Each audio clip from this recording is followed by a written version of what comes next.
വടക്കൻ നാടുകളിൽ ഒരു 30 സ്ക്രീനിൽ തുടങ്ങിയതാണ്, 300 സ്ക്രീനിലേക്ക് എത്തി. ആലോചിച്ചു, 30 സ്ക്രീനിൽ തുടങ്ങിയ ഒരു സിനിമയാണ്. അപ്പോൾ അത് വരുന്നത് അതേപോലെ. അപ്പോൾ അവിടെ ഇരുന്ന് ഞങ്ങൾ, എൻ്റെ ചില കൂട്ടുകാരൊക്കെ ഉണ്ടായിരുന്നു, അവർ 2ാം പ്രാവശ്യം കിടന്നു, ഞാൻ ഫസ്റ്റ് കാണുന്ന സമയത്ത്.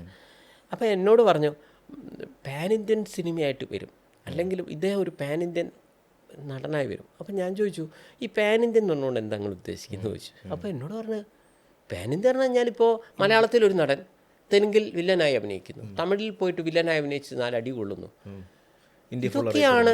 അല്ലെങ്കിൽ ഹിന്ദിയിലെ ഒരു സിനിമയിൽ പോയി അഭിനയിക്കുന്നു, പാൻ ഇന്ത്യൻ നടനാണ്. അപ്പോൾ ഞാൻ ചിരിച്ചുകൊണ്ട് പറഞ്ഞു, കൂട്ടുകാരാ, ഈ പാൻ ഇന്ത്യൻ സിനിമ എന്ന് പറഞ്ഞാൽ നിങ്ങളുടെ നടൻ വേറെ ഈ ഹിന്ദി സിനിമയിൽ അഭിനയിച്ചിട്ട് ഹിന്ദിയിൽ 10 ആൾ കണ്ടു, ഇതല്ല പാൻ ഇന്ത്യൻ സിനിമ.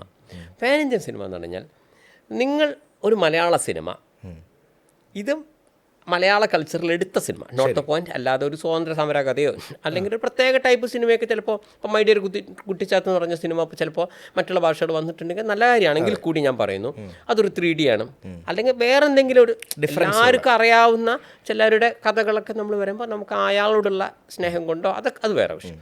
ഇതൊന്നുമല്ല, അത് സാധാരണമായൊരു സിനിമ, നിങ്ങളുടെ കൾച്ചറിൽ നിങ്ങൾ ചെയ്യുന്ന ഒരു സിനിമ. ഈ സിനിമ മറ്റുള്ള സ്റ്റേറ്റിലെ ആളുകൾ കാണുന്നതിനാണ് പാൻ ഇന്ത്യൻ സിനിമ എന്ന് പറയുന്നത്.